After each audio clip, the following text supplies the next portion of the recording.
Hello everyone, डीबीएसके intermediate college के YouTube channel पे आप सभी का स्वागत है। आज हम फॉर्मेशन ऑफ कंपाउंड सेंटेंस के बारे में जानेंगे, समझेंगे, सीखेंगे कैसे दो या दो से अधिक सिंपल सेंटेंस को मिलाकर एक कंपाउंड सेंटेंस बनाया जाता है। इसी के बारे में हमें इस वीडियो में जानना है, समझना है। तो आइए हम लोग वीडियो को स्टार्ट करते हैं। फॉर्मेशन ऑफ कंपाउंड सेंटेंस में जो सबसे महत्वपूर्ण बात यह है कि आपको जानना है कि कंपाउंड सेंटेंस होता क्या है या किन किन चीज़ों की ज़रूरत पड़ती है कंपाउंड सेंटेंस बनने के लिए। कंपाउंड सेंटेंस का जो हिंदी तर्जुमा है उसका मतलब होता है संयुक्त वाक्य। संयुक्त वाक्य। हमें जानना ये है कि कंपाउंड सेंटेंस किन किन चीज़ों से बनता है। तो आप बड़े ही आसानी से समझ सकते हैं कि कंपाउंड सेंटेंस होने के लिए दो प्रिंसिपल क्लॉज हो और कोऑर्डिनेटिंग कंजक्शन से जुड़ा हुआ हो। अर्थात कंपाउंड सेंटेंस के लिए दो प्रिंसिपल क्लॉज, दो प्रिंसिपल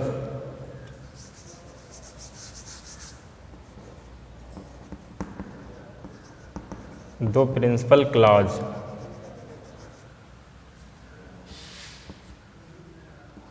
दो प्रिंसिपल क्लॉज किससे जुड़ा हुआ हो? कोऑर्डिनेटिंग कंजक्शन से। Coordinating conjunction.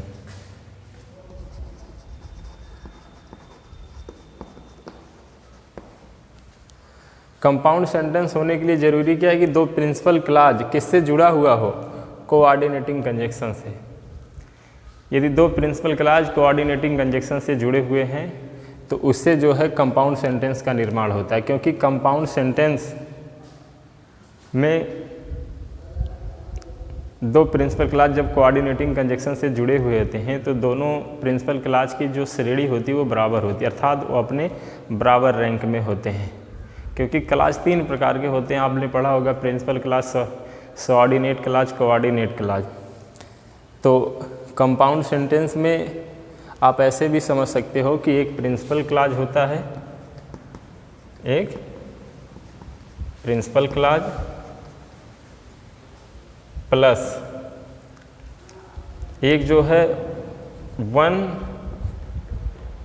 आर मोर, एक या एक से अधिक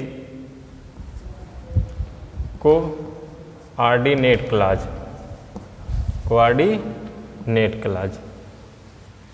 तो कोऑर्डिनेट क्लॉज का मतलब है ये है कि जो प्रिंसिपल क्लॉज कोऑर्डिनेटिंग कंजक्शन से प्रारंभ होता है उसे हम कोऑर्डिनेट क्लॉज के अंतर्गत रखते हैं। बस ये कहने का तात्पर्य ही है। अब एग्जाम्पल के माध्यम से आप बात अच्छे से समझ जाओगे। कंपाउंड सेंटेंस होने के लिए आप इस तरह से भी समझ सकते हो कि दो प्रिंसिपल क्लॉज कोऑर्डिनेटिंग कंजक्शन से जुड़े हुए हैं तो कंपाउंड सेंटेंस बनता है।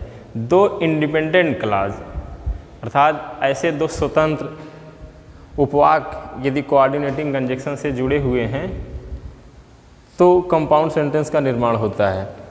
आप इस तरह से भी समझ सकते हो कंपाउंड सेंटेंस होने के लिए ज़रूरी क्या है कि एक प्रिंसिपल क्लॉज हो plus one or more coordinating clause. Coordinating clause बनता कैसे है? जब कोई भी प्रिंसिपल क्लॉज उसके पहले कोई कोऑर्डिनेटिंग कंजक्शन लगा दिया जाता है तो हमारा कोऑर्डिनेट क्लॉज का निर्माण हो जाता है। तो आगे चलते हम लोग जानते हैं कि कोऑर्डिनेटिंग कंजक्शन होता क्या है, तब बात आपको अच्छे से समझ में आएगी।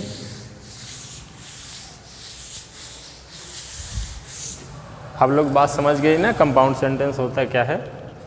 देखिए पहले चलते हैं कंजक्शन। कंजक्शन का मतलब होता है संयोजक। कंजक्शन वह शब्द है जो दो वाक्यों, शब्दों, उपबंधों को जोड़ता है, उसे हम संयोजक कहते हैं। फिलहाल मैं आप लोगों को कंजक्शन पढ़ाने नहीं जा रहा हूँ, लेकिन थोड़ा सा जानना जरूरी है। कंजक्शन दो तरह के होते हैं। पहला है सबऑर्डिनेटिंग कंजक्शन, दूसरा है कोऑर्डिनेटिंग कंजक्शन। Coordinating conjunction. अब कंजक्शन दो तरह के हो गए, पहला है सबऑर्डिनेटिंग कंजक्शन, दूसरा है कोऑर्डिनेटिंग कंजक्शन। और हमने पढ़ा है कि सबऑर्डिनेटिंग कंजक्शन से कॉम्प्लेक्स सेंटेंस बनता है। क्या बनता है? Complex sentence.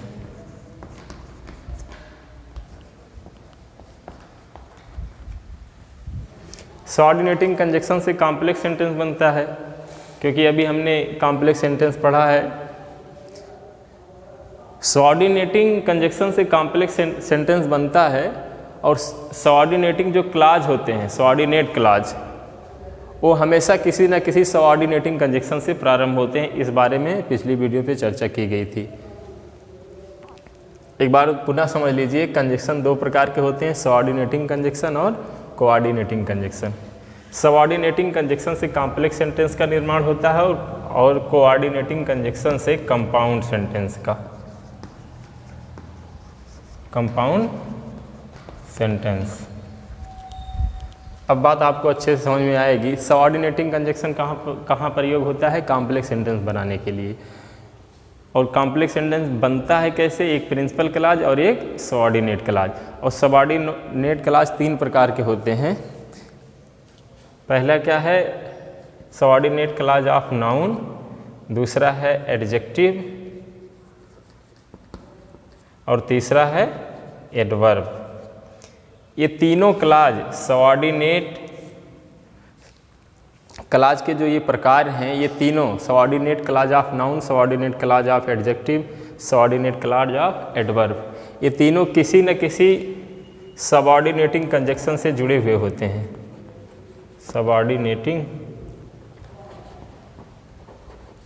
सबऑर्डिनेटिंग कंजक्शन से जुड़े हुए होते हैं। या ये नाउन, एडजेक्टिव, एडवर्ब, ये जो सबऑर्डिनेट क्लॉज के प्रकार हैं, ये हमेशा सबऑर्डिनेटिंग कंजक्शन से प्रारंभ होते हैं। इसलिए सबऑर्डिनेटिंग कंजक्शन से कॉम्प्लेक्स सेंटेंस का निर्माण होता है। अब बात आती है कि कोऑर्डिनेटिंग कंजक्शन। कोऑर्डिनेटिंग कंजक्शन से कंपाउंड सेंटेंस का निर्माण होता है। यही चीज़ तो भी बताई जा रही थी कि कंपाउंड सेंटेंस होने के लिए एक प्रिंसिपल क्लॉज प्लस वन और मोर कोऑर्डिनेट क्लॉज, क्योंकि जितने भी कोऑर्डिनेट क्लॉज होते हैं वो हमेशा किसी न किसी कोऑर्डिनेटिंग कंजक्शन से प्रारंभ होते हैं। यही समझना है। या आप उस तरह से समझ सकते हो कि दो प्रिंसिपल क्लॉज यदि कोऑर्डिनेटिंग कंजक्शन से जुड़े हुए हैं तो वह कंपाउंड सेंटेंस होगा। जैसे भी आप समझ पाओ। चलिए अब हम लोग अपने मेन टॉपिक पे चलते हैं।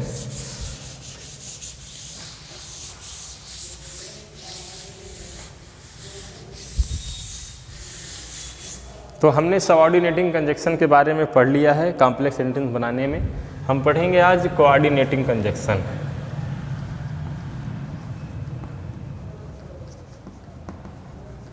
Coordinating conjunction.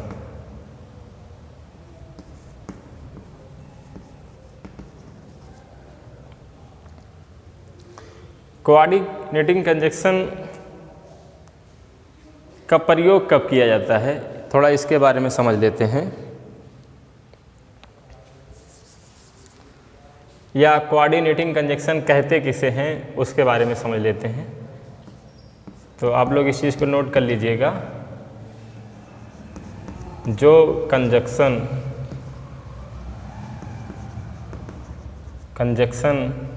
ऐसे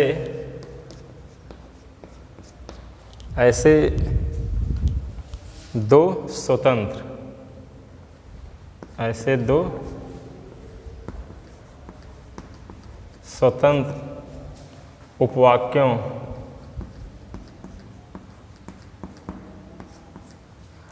स्वतंत्र उपवाक्यों ब्रैकेट में independent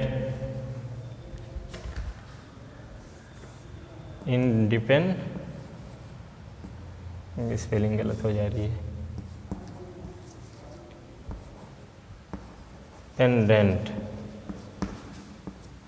independent clauses coordinating conjunction का प्रयोग कहाँ किया जाता है, या कोऑर्डिनेटिंग कंजक्शन का मतलब क्या है, इनका प्रयोग कहाँ पर किया जाता है। तो कोऑर्डिनेटिंग कंजक्शन अर्थात जो कंजक्शन ऐसे दो स्वतंत्र उपवाक्यों अर्थात इंडिपेंडेंट क्लॉज, इसी को हम प्रिंसिपल क्लॉज भी कहते हैं, इसी को प्रिंसिपल क्लॉज भी कहा जाता है, इतना ध्यान रख देना। ठीक, को जोड़ता है, को जोड़ता है जो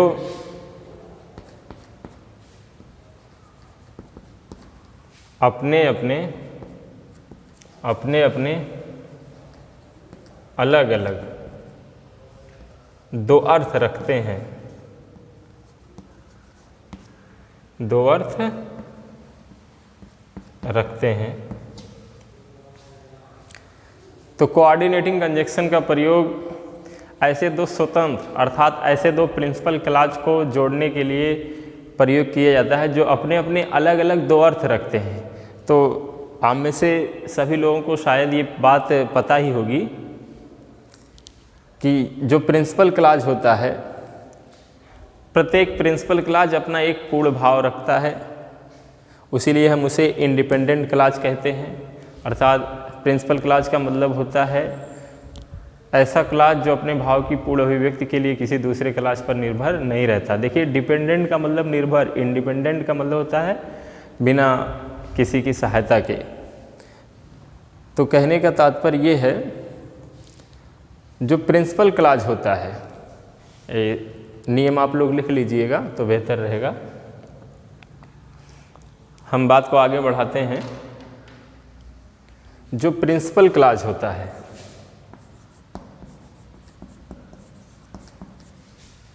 प्रिंसिपल क्लॉज ये अपने भाव की पूर्ण अभिव्यक्ति देता है, इसलिए इसमें साफ साफ कहा गया है जो कंजक्शन, कोऑर्डिनेटिंग कंजक्शन का मतलब ये है कि जो कंजक्शन ऐसे दो स्वतंत्र उपवाक्यों अर्थात इंडिपेंडेंट क्लॉजेज अर्थात प्रिंसिपल क्लॉजेज को जोड़ता है जो अपने अपने अलग अलग दो अर्थ रखते हैं। तो प्रत्येक प्रिंसिपल क्लॉज अपना एक अलग अर्थ रखता है, वो भी पूर्ण अर्थ रखता है। तो कोऑर्डिनेटिंग कंजक्शन जोड़ता किनको है, अर्थात प्रिंसिपल क्लॉज को, क्योंकि यही ऐसे उपवाक्य हैं जो अपने भाव की पूर्ण अभिव्यक्ति के लिए किसी दूसरे पर निर्भर नहीं रहते हैं। तो उम्मीद है कि बात आपको समझ में आ रही होगी। एक बार पुनः आप लोग डिफिनेशन को समझ लीजिए। कोऑर्डिनेटिंग कंजक्शन का मतलब ये है कि जो कंजक्शन ऐसे दो स्वतंत्र उपवाक्यों अर्थात इंडिपेंडेंट क्लॉज या हम कह सकते हैं प्रिंसिपल क्लॉज को जोड़ता है जो अपने अपने अलग अलग दो अर्थ रखते हैं। तो कोई भी प्रिंसिपल क्लॉज हो वो अपना पूर्ण भाव रखता है, ठीक। और प्रिंसिपल क्लॉज का मतलब ये है कि सिंपल सेंटेंस, तो कोई भी सिंपल सेंटेंस ठीक अपना अपना अलग अलग भाव रखते हैं, ठीक। तो अभी एग्जांपल लेके आप समझाएंगे तो आपको बात बड़े आसानी से समझ में आएगी।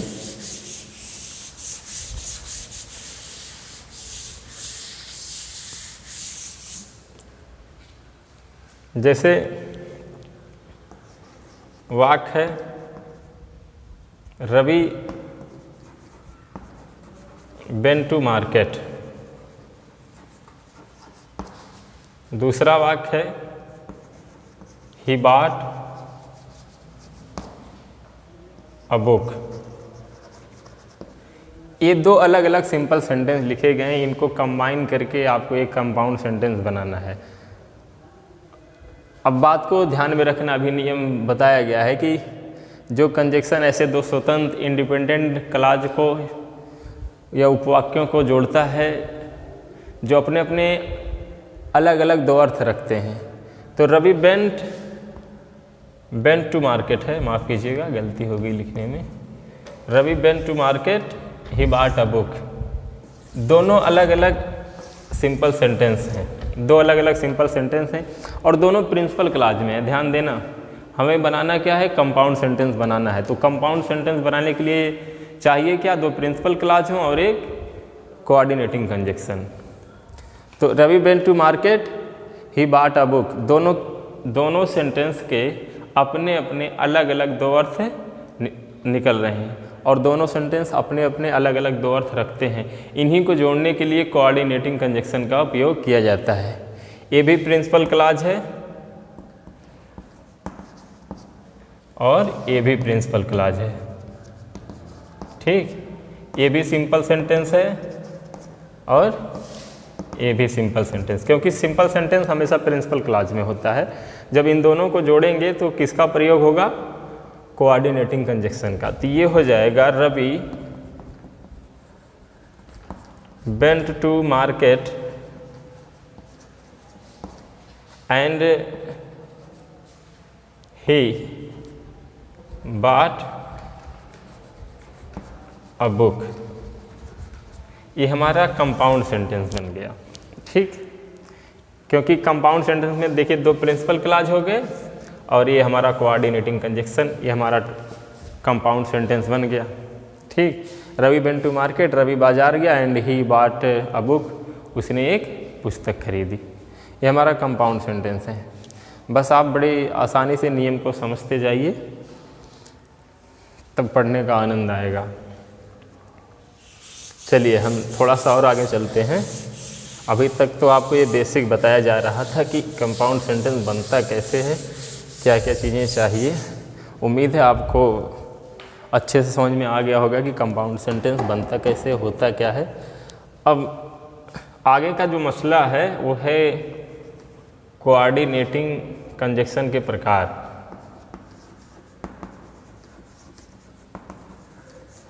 कोऑर्डिनेटिंग कंजक्शन के प्रकार।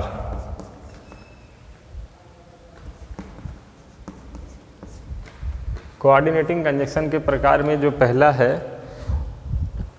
वो है cumulative conjunction. Cumulative conjunction total 4 प्रकार के होते हैं, चारों को आज इस वीडियो में पढ़ा दिया जाएगा।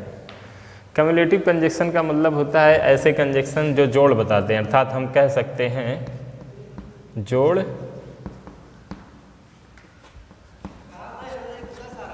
बताने वाले कंजक्शन।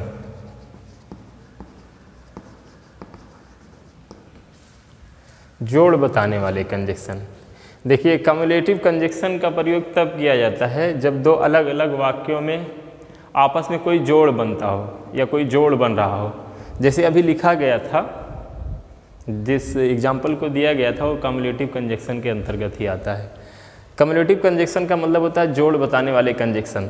तो जोड़ बताने वाले कंजक्शन में वो शब्द कौन कौन से हैं? तो जोड़ बताने वाले कंजक्शन हैं and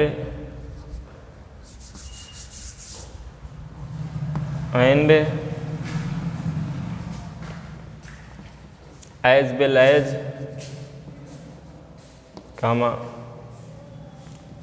both dot dot and, और है not only dot dot but also. Cumulative conjunction जोड़ बताने वाले कंजक्शन में जो शब्द हैं, पहला कौन है? एंड, दूसरा है एज वेल एज, तीसरा है बोथ डॉट डॉट एंड, और चौथा है नॉट ओनली बट आल्सो। इन्हीं चारों का प्रयोग करके हम कम्युलेटिव कंजक्शन का इस्तेमाल करते हैं कंपाउंड सेंटेंस बनाने के लिए। अर्थात कम्युलेटिव कंजक्शन के अंतर्गत, अर्थात जोड़ बताने वाले कंजक्शन के अंतर्गत एंड आता है, एज वेल एज आता है, बोथ एंड आता है, नॉट ओनली बट आल्सो आता है। तो इन चारों का प्रयोग करके, ठीक, इन चारों में से किसी एक का, आप ऐसे भी समझ लीजिए, इन चारों में से किसी एक का प्रयोग करके आप दो अलग अलग सिंपल सेंटेंस को या दो अलग अलग प्रिंसिपल क्लॉज को आप कंपाउंड सेंटेंस में रख सकते हो। ठीक, जैसे वाक्य है, अभी अच्छे से समझ जाओगे। The night was dark.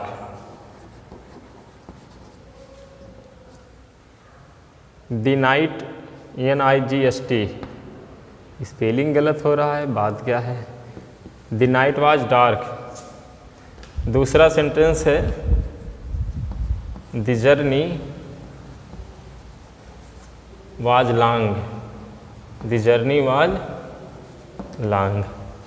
The night was dark. The journey was long. Cumulative conjunction का प्रयोग तब किया जाता है जब दो अलग अलग सिंपल सेंटेंस में जोड़ बन रहा हो, कोई जोड़ बनता दिखाई दे रहा हो, तो वहाँ पर हम and, as well as, both, and, not only but also, इन चारों में से किसी का भी यूज कर सकते हो, हमारा कंपाउंड सेंटेंस बन जाएगा।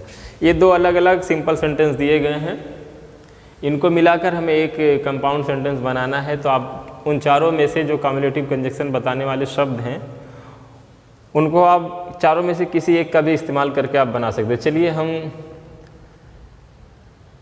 एंड का यूज करते हैं। पहले ये हो जाएगा the night was dark and the journey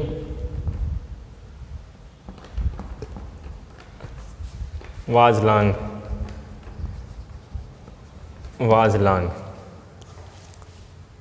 रात काली थी, यात्रा लंबी थी।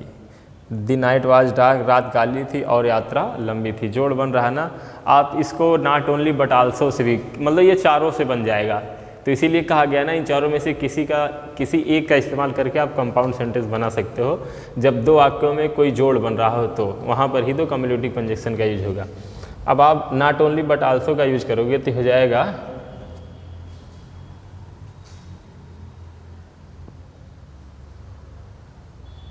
The night was dark and the journey was long. Not only का मतलब न केवल बट आल्सो,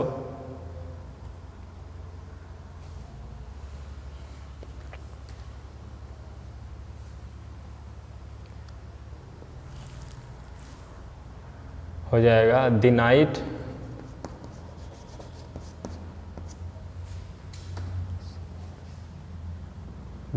वाज, इसको ऐसे बनेगा ये, not only the night was dark but also the journey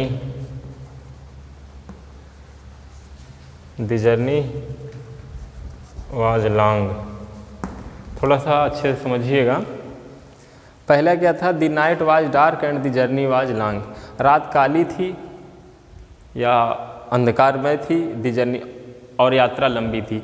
वही भाव इसमें भी है। Not only the night was dark, केवल रात ही काली नहीं थी, but also the journey long, यात्रा भी लंबी थी। अर्थात रात भी काली थी और यात्रा भी लंबी थी। ठीक, चलिए अब हम चलते हैं कोऑर्डिनेटिंग कंजक्शन के अगले प्रकार पर।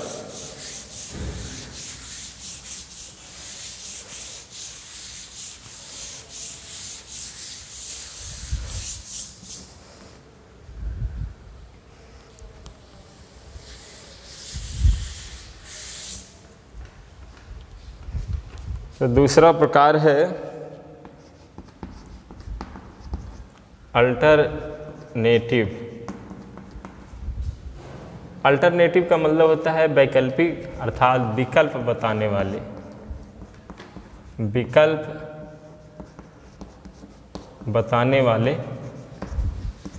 कंजक्शन। तो विकल्प बताने वाले जो कंजक्शन हैं वो हैं आइदर डॉट डॉट आर। इसका मतलब होता है या तो या। दूसरा क्या है, नाइदर नार, अर्थात ना तो डॉट डॉट नार, ना, अदरवाइज। अदरवाइज। तो अल्टरनेटिव विकल्प बताने वाले कंजक्शन में जो शब्द हैं आइदर आर, नाइदर नार, अदरवाइज, ये तीन ही इंपॉर्टेंट है, इसी को समझिए। ठीक, तो यदि दो अलग अलग सिंपल सेंटेंस में विकल्प का भाव आ रहा है, ठीक, कोई विकल्प बन रहा है, तो वहाँ पर हम अल्टरनेटिव का यूज करते हैं, अर्थात अल्टरनेटिव कंजक्शन का यूज करते हैं। जैसे वाक्य है मेक हेस्ट,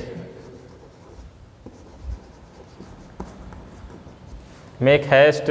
दूसरा वाक्य है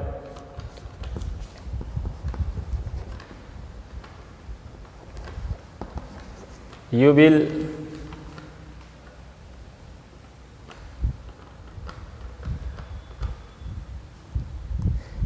B late.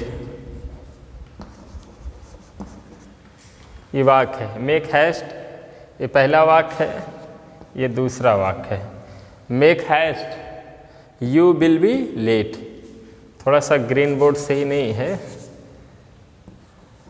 Will be, make haste you will be late. ये दो सिंपल सेंटेंस दिए गए हैं। देखिए दोनों में विकल्प बन रहा है ना, मेक हेस्ट जल्दी करो, you will be late, you will be late, अर्थात यू विल बी लेट, तुम्हें देर होगी।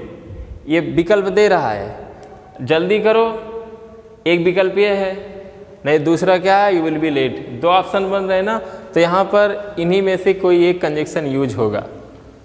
ठीक, तो इसमें से आप अदरवाइज का यूज कर सकते हो। ठीक, ये हो जाएगा make haste otherwise, make haste otherwise इसका मतलब होता है जल्दी करो अन्यथा, यू विल बी लेट, तुम्हें देर होगी। तो ऑप्शन बन रहा ना, तो जहाँ पर अल्टरनेटिव विकल्प, दो अलग अलग सिंपल सेंटेंस में यदि विकल्प की बात हो रही है, ठीक, तो वहाँ पर विकल्प बताने वाले कंजक्शन का यूज होगा। ठीक, एक और एग्जाम्पल है,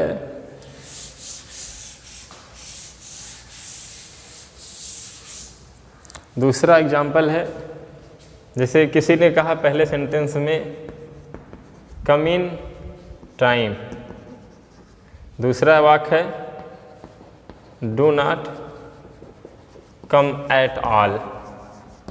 पहला वाक्य है कम इन टाइम, समय से आओ, दूसरा वाक्य do not come at all, या तो आओ ही ना। तो हम जब इसको बनाएंगे ये तो बन सकता है इसी तरह ना, दोनों में विकल्प बन रहा है, या तो समय से आओ या तो आओ ही ना, तो हो जाएगा आइदर। देखिए ये डॉट डॉट लिखने का मतलब यहाँ पर सेंटेंस लिखा जाता है। ठीक, आइदर कम इन टाइम और अथवा या, आइदर कम इन टाइम या तो समय से आओ, और या do not come at all, या तो आओ ही ना, या तो समय से आओ या तो आओ ही ना। तो हमारा विकल्प बन रहा है, अल्टरनेटिव कंजक्शन का यूज हो रहा है। तो कोऑर्डिनेटिंग कंजक्शन में दो कंजक्शन हो गया, हम तीसरे की तरफ चलते हैं। उम्मीद है कि बात आपको समझ में आ रही होगी। यदि आपको कहीं पर भी कोई कन्फ्यूजन क्रिएट हो रहा आपके माइंड में, तो आप कमेंट बॉक्स में लिखिएगा, आपका कन्फ्यूजन दूर कर दिया जाएगा। ठीक, यदि आपको वीडियो अच्छी लग रही है तो लाइक भी करिएगा, शेयर भी करिएगा, और जो लोग इस वीडियो को पहली बार देख रहे हैं, यदि उनको वीडियो अच्छी लगे तो हमारे चैनल को सब्सक्राइब करिएगा। इसके बाद आता है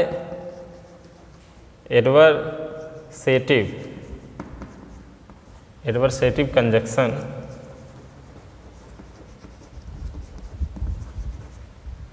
इसका मतलब होता है विरोध बताने वाले कंजक्शन। आप ऐसे ही समझ लो, पूरा लिखने की ज़रूरत नहीं है। एडवर्सेटिव कंजक्शन का मतलब होता है विरोध बताने वाले कंजक्शन। इसमें जो मेन है वो है बट हम लोग बात बात में बोलते रहते हैं बट, किंतु, परंतु, लेकिन जानते हो कि ये विरोध के लिए यूज होता है। बट, एट, स्टिल, व्हाइल,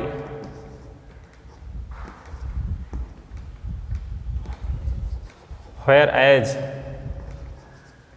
इतने बहुत हैं, इससे ज़्यादा क्या होगा। एट का मतलब होता है फिर भी, स्टिल का मतलब होता है तो भी, या एट का भी मतलब तो भी होता है।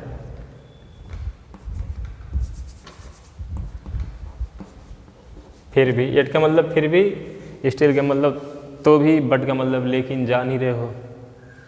तो ये विरोध बताने वाले कंजक्शन है कोऑर्डिनेटिंग कंजक्शन में। तो कंपाउंड सेंटेंस का निर्माण इस प्रकार से भी होता है, यदि दो अलग अलग सिंपल सेंटेंस में अर्थात प्रिंसिपल क्लॉज वाले उपवाक्य में, दो अलग अलग सिंपल सेंटेंस में यदि आपस में परस्पर विरोध हो तो वहाँ पर हम एडवर्सेटिव कंजक्शन का यूज करते हैं, अर्थात विरोध बताने वाले कंजक्शन का यूज करते हैं। तो विरोध बताने वाले conjunction but, yet, still, whereas, while, इन सब का यूज किया जाता है। तो अभी आप लोग एग्जाम्पल के माध्यम से अच्छे से समझोगे।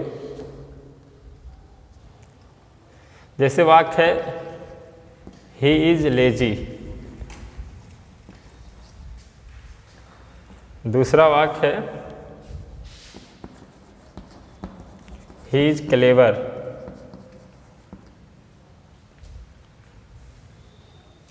ही is lazy, he is clever. इन दोनों को मिला के हमें एक कंपाउंड सेंटेंस बनाना है। तो देखिए वाक्य को पढ़ने से पता चल रहा है कि दोनों वाक्य में परस्पर विरोध है। भैया ही इज लेजी वह आलसी है, वह क्लेवर है। कैसे आलसी व्यक्ति क्लेवर कैसे हो सकता है? जब इसको हम कंपाउंड में कन्वर्ट करेंगे ये हो जाएगा he is lazy but clever. आप किसी का भी यूज करो, yet, still, while, whereas, but clever, या आप पूरा सेंटेंस लिख सकते हो। ये हो जाएगा बट ही इज क्लेवर। आप स्टिल एट का भी यूज कर सकते हो, ही इज लेजी एट, फिर भी ही इज क्लेवर। स्टिल का भी यूज कर सकते हो, ही इज लेजी वह आलसी है, स्टिल तो भी ही इज क्लेवर वह चालाक है। आप व्हेयर एज का भी यूज कर सकते हो, ठीक, he is lazy whereas तो भी या तब भी ही इज क्लेवर व चालाक। व्हाइल ही इज लेजी, आप व्हाइल का भी यूज कर सकते हो जाएगा ही इज लेजी वह आलसी है, व्हाइल जबकि ही इज क्लेवर, जबकि वह चालाक है। तो आप इस तरह से बड़े आसानी से बना सकते हो। एक और एग्जांपल आपको बता दिया जाता है, बात को अच्छे से समझिएगा।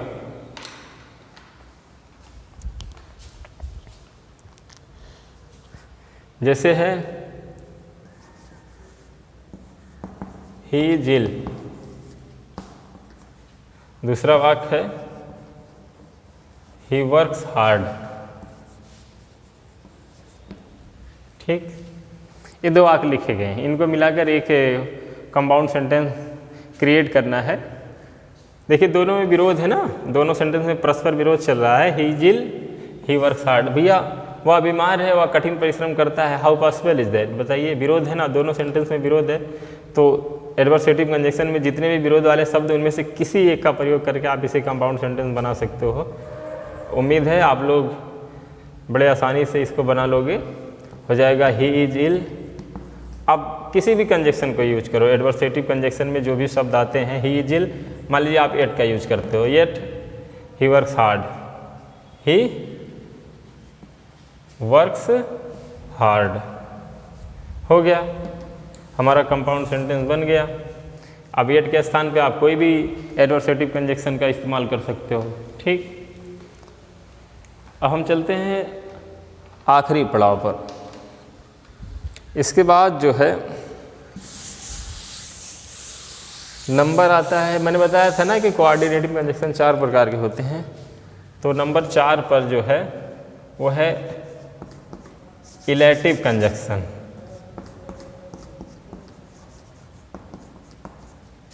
इलेटिव कंजक्शन इसका मतलब होता है परिणाम बताने वाले, परिणाम बताने वाले कंजक्शन। आगे बात समझ जाइएगा।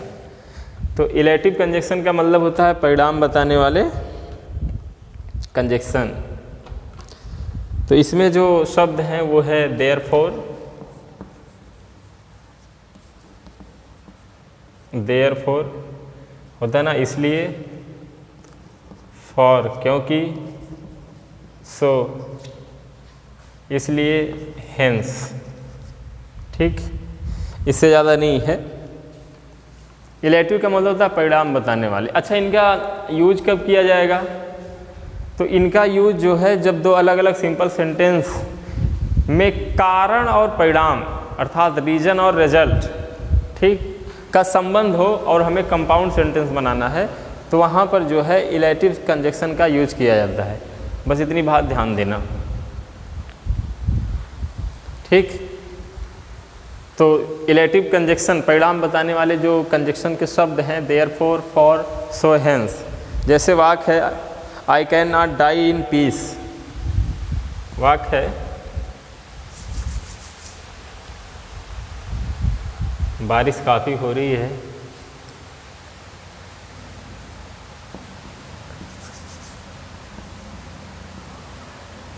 आई कैन नॉट डाई,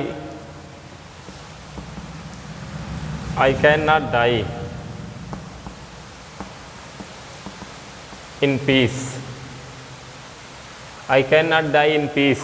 दूसरा वाक्य है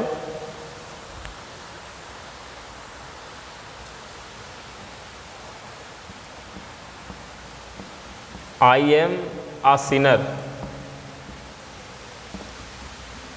I cannot die in peace, I cannot die in peace।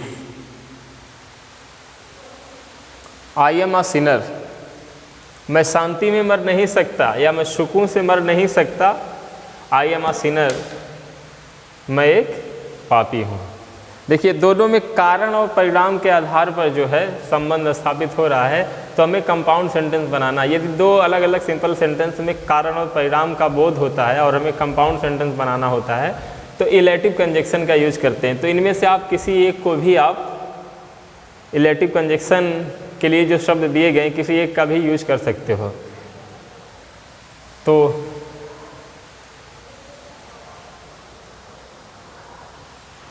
तो भैया जो कारण है उसको पहले लिखा जाएगा और जो परिणाम है उसको बाद में लिखा जाएगा। ठीक, तो कारण क्या है? कारण ये है, यहीं पर लिखते हैं आई एम अ सिनर, सो या देयरफॉर या फॉर या hence I am a sinner. So इसलिए आई कैन नॉट, आप समझ जाइएगा ये कैन नॉट है। अच्छा, दोबारा लिख देते हैं आई कैन नॉट डाई। अब आगे का सेंटेंस आप लोग समझ ही रहे होंगे। I cannot die in peace. Peace माने शांति या सुकून होता ना।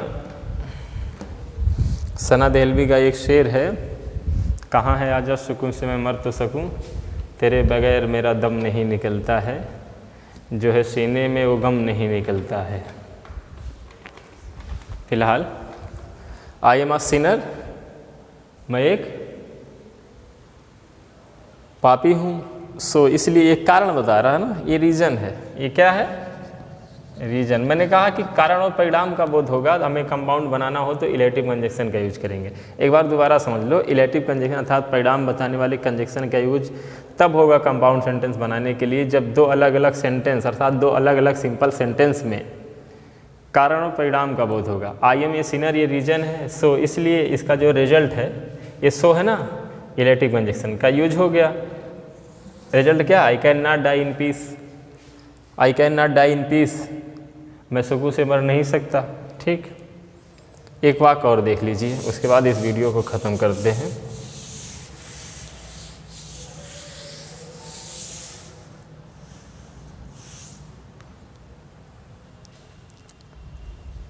जैसे वाक्य है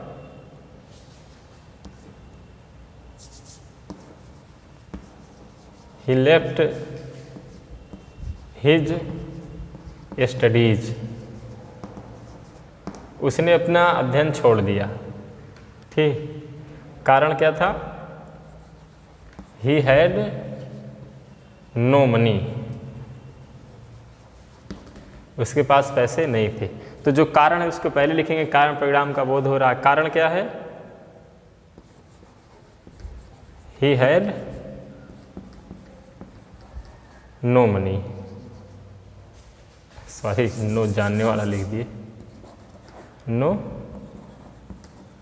money, he had no money,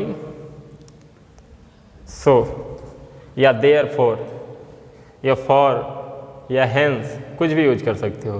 he had no money so he left his studies, study माने अध्ययन करना होता है, स्टडीज अर्थात अपने अध्ययनों को, फुल स्टॉप। ये हमारा कंपाउंड सेंटेंस बन गया। तो फिलहाल इस वीडियो में आज इतना ही। तो इस प्रकार हमारा फॉर्मेशन ऑफ कंपाउंड सेंटेंस अर्थात सिंथेसिस का जो सिलेबस था वो आज समाप्त होता है। ठीक, चैनल पर इसकी प्लेलिस्ट बना दी जाएगी, फिर वहाँ से भी आप इसको पढ़ सकते हो। साथ ही साथ अब जो अगला टॉपिक है जो आपको पढ़ना है वो कमेंट बॉक्स में कमेंट करके बताइएगा, वही टॉपिक आपको स्टार्ट कर दी जाएगी पढ़ाना। ठीक, नहीं तो फिर जो हमें उचित लगेगा वो पढ़ाया जाएगा। तो फिलहाल आज इस वीडियो में इतना ही। तो वीडियो आपको अच्छी लगी हो तो लाइक करिएगा, शेयर करिएगा। ठीक, जो लोग नए हमारे चैनल पे आए हैं, इस वीडियो को देख रहे हैं, यदि उनको लगेगी उनके काम की चीज़ है तो चैनल को सब्सक्राइब करें, लाइक करें। ठीक, और आपको कोई भी समस्या होती है तो आप लोग कमेंट बॉक्स में ज़रूर लिखिएगा। ठीक, तब तक के लिए धन्यवाद।